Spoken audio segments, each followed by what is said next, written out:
Story 1. Story 1, The Static. My night shift at the Derwent Valley Observatory started like any other. The crisp Tasmanian air bit at my cheeks as I crunched across the gravel path, the dome of the telescope looming against the inky canvas of the southern sky.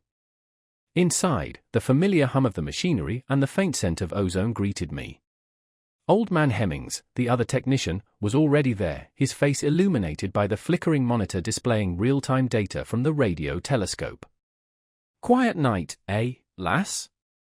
Hemmings grunted, not taking his eyes off the scrolling lines of data. "Seems so," I replied, settling into my chair. "Anything interesting?" "Nah, just the usual cosmic whispers. Nothing to get your knickers in a twist about." He chuckled, a dry, rattling sound. My job was mostly monitoring the equipment and logging data. It was monotonous, but I preferred the solitude. The quiet nights allowed me to focus on my astrophysics studies.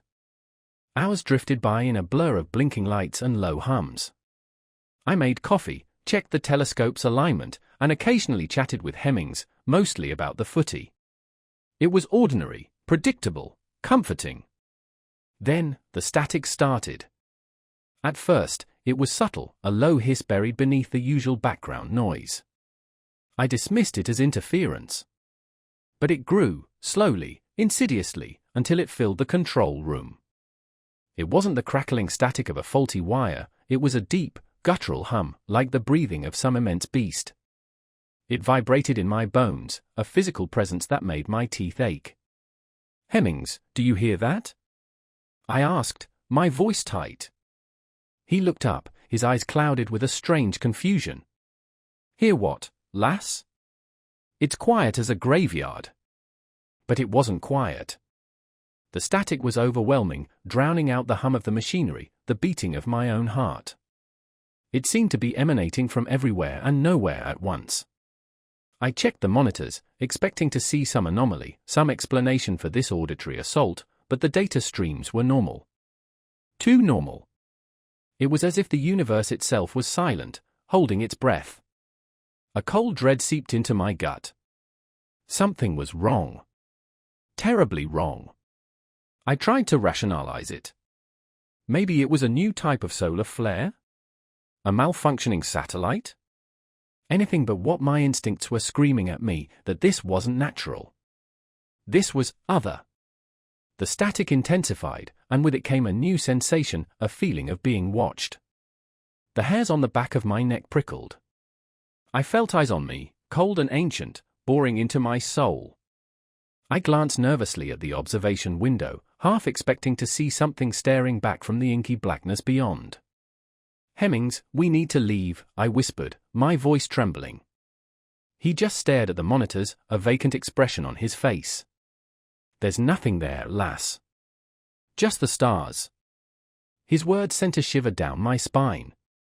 The static was deafening now, a physical force pressing against my eardrums. I stumbled to the door, fumbling with the lock. My hands were shaking so badly I could barely turn the key. Finally, the door swung open, revealing the cold, star-studded night. Relief washed over me for a fleeting moment, only to be replaced by a new wave of terror. The static was louder outside. And now, something else joined it. A low, rhythmic chanting, echoing across the valley. It was inhuman, alien, a language that predated language itself. It spoke of vastness, of cold, uncaring indifference, of a reality beyond human comprehension. I looked back at the observatory. Hemmings was still sitting at his console, bathed in the flickering light of the monitors, seemingly oblivious to the horror unfolding around us. His eyes were fixed on the screen, but they weren't seeing the data. They were seeing something else. Something beyond. The chanting grew louder, closer. I had to get away. I stumbled back across the gravel path, my heart pounding in my chest. The night sky, once a source of wonder and fascination, now felt like a gaping maw, ready to swallow me whole. I ran.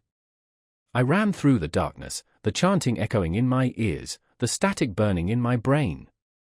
I didn't look back. I didn't dare.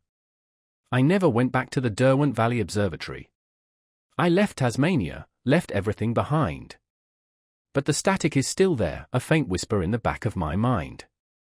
And sometimes, in the dead of night, I hear the chanting.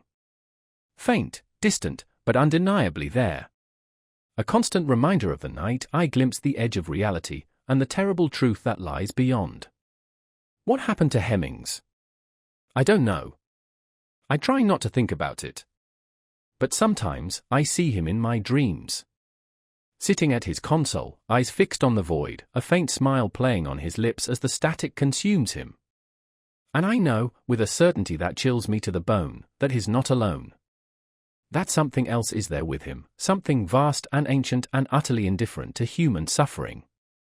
Something that's waiting. Listening. Watching. Story 2. Story 2, The Cypress Swamp Sentinel.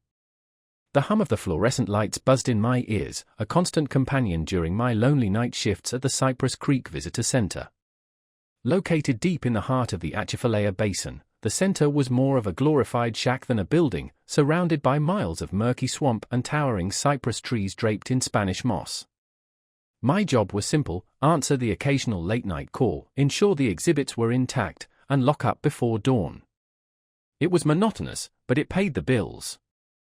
Tonight, however, felt different. A thick fog had rolled in, clinging to the cypress knees like spectral shrouds.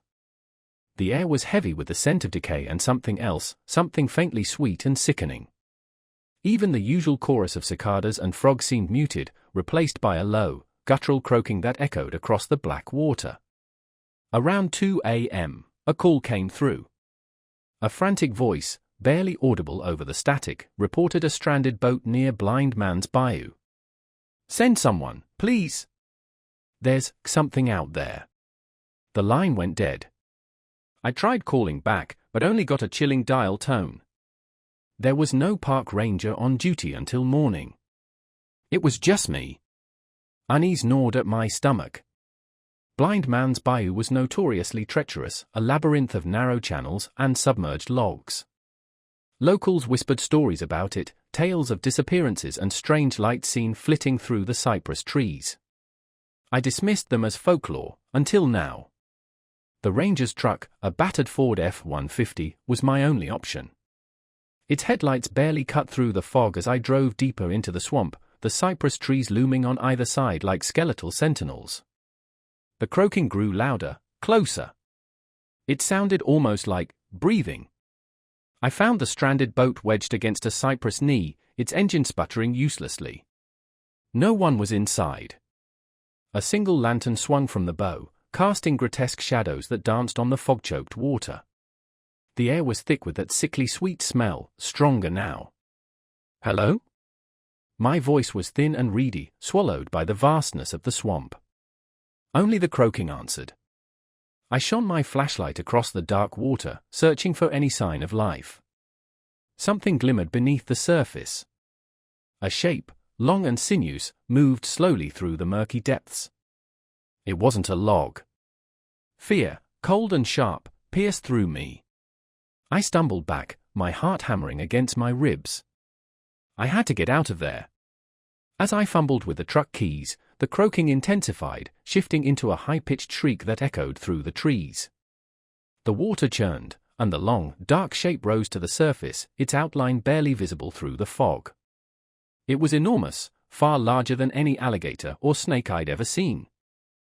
Its skin seemed to shimmer, reflecting the dim light of the lantern. I scrambled into the truck, slammed the door, and twisted the key. The engine coughed, sputtered, and died. Panic seized me. I tried again, and again. Nothing. The shrieking grew louder, closer, and a new sound joined it, a low, rhythmic thumping that vibrated through the floor of the truck. Something was moving through the undergrowth, something heavy, something coming towards me. Through the fog-streaked windshield, I saw it. A pair of eyes, large and luminous, emerged from the darkness. They were not the eyes of any animal I knew. They were intelligent, malevolent, and they were fixed on me. The thumping grew louder, and the truck began to rock gently, as if something massive was pushing against it. I huddled in the driver's seat, paralyzed by terror, watching as the eyes drew closer, closer, until they were mere inches from the glass. Suddenly, they vanished. The shrieking stopped. The thumping ceased. The only sound was the gentle lapping of the water against the hull of the stranded boat. I waited, heart pounding, unsure what to do. Minutes stretched into an eternity. The fog began to dissipate, revealing the first faint hint of dawn breaking over the cypress trees. Slowly, cautiously, I opened the truck door. The swamp was silent. The water was still. The long, dark shape was gone. I managed to get the truck started, and I drove back to the visitor center, my mind reeling. I never reported the incident. Who would believe me? Now, every night, I hear the croaking in my dreams. I see the eyes, burning in the darkness. And I wonder what lurks beneath the surface of Blind Man's Bayou, waiting for the fog to roll in again. I haven't returned to the swamp, but sometimes, when the wind blows just right, I can still smell that sickly sweet scent, a constant reminder of what I saw that night. And I know, with a chilling certainty, that it's still out there, watching, waiting. Story 3. Story 3, The Fluorescent Hum. The stale air of the 24-hour pharmacy hung heavy, thick with the artificial scent of cherry cough syrup and disinfectant. It was 3:17 a.m., the witching hour, as my co-worker, Dina, called it. I idly restocked the antacids, the rhythmic clink of plastic bottles against metal shelves the only sound besides the low hum of the fluorescent lights above. Outside, the world was a silent, inky void punctuated by the occasional whoosh of a passing car. I was tired, my feet ached, and I desperately craved the warmth of my bed. Dina, a woman whose face was permanently etched with an expression of weary cynicism, sat behind the counter, flipping through a dog-eared magazine. Anything exciting happening, she drawled, without looking up. Just the usual, I replied, stifling a yawn. Slow night. Suddenly, the automatic doors slid open with a hiss, breaking the silence. A chill, sharper than the air conditioning, swept through the store. A figure stood silhouetted in the doorway, shrouded in darkness. "Can I help you?" I asked, my voice a little higher than usual. The figure stepped into the fluorescent glare. It was a man, tall and gaunt, wearing a dark trench coat that seemed to swallow him whole. His face was obscured by the shadow of a wide-brimmed hat. He didn't answer, just stood there, his presence radiating an unnerving stillness. Dina looked up from her magazine, her eyebrows raised in a silent question. "Sir?" I prompted again, feeling a prickle of unease. He slowly raised his head, revealing a face that was pale and gaunt, with deep-set eyes that seemed to absorb the light. He didn't speak, just stared at me, his gaze intense and unsettling. It felt as if he was looking right through me, dissecting my thoughts. The silence stretched, thick and heavy, punctuated only by the insistent hum of the fluorescent lights, which now seemed to throb with an almost malevolent energy. Finally, he broke the silence. His voice was a low rasp, like dry leaves rustling in the wind. "I need something," he said, his words hanging in the air like smoke. "What do you need?" Dina asked, her voice edged with suspicion. He didn't answer. He just continued to stare at me, his eyes burning holes in my skin. The air grew colder, the fluorescent hum intensified, and a knot of fear tightened in my stomach. "Sir," I said, trying to keep my voice steady, "if you can't tell us what you need, we can't help you." He slowly shifted his gaze to Dina, then back to me. A flicker of something, what, I couldn't tell, crossed his face. He opened his mouth as if to speak, but then closed it again. He turned and walked back out into the darkness, the automatic doors hissing shut behind him. The silence that followed his departure was even heavier than before. Dina and I exchanged a look, both of us visibly shaken. "That was weird," Dina said, finally breaking the silence. I just nodded, unable to find the words to express the unsettling feeling that had settled over me. The fluorescent lights seemed to buzz even louder, their cold, sterile light casting long, distorted shadows that danced across the aisles. We tried to go back to our routine, but the unease lingered. Every little sound, the rustle of a plastic bag, the click of the air conditioner, made me jump. I kept glancing at the door, half expecting the man in the trench coat to reappear. An hour crawled by. The tension was palpable, a thick, suffocating blanket. Suddenly, a loud crash from the back of the store sent us both leaping. We stared at each other, our eyes wide with fear. "What was that?" Dina whispered. I swallowed hard, my heart pounding in my chest. "I don't know," I replied, my voice barely above a whisper. We cautiously made our way to the back of the store, the fluorescent lights flickering ominously above us. The back room was a mess. Boxes were scattered across the floor, their contents spilled everywhere. It looked as though someone had ransacked the place. But there was no one there. A cold dread washed over me. We were alone. The back door was locked, bolted from the inside. There was no other way in or out. The fluorescent lights flickered again, then went out, plunging us into darkness. The only sound was the frantic beating of our hearts. Then, from the darkness, we heard it. A low, rasping breath, close to our ears.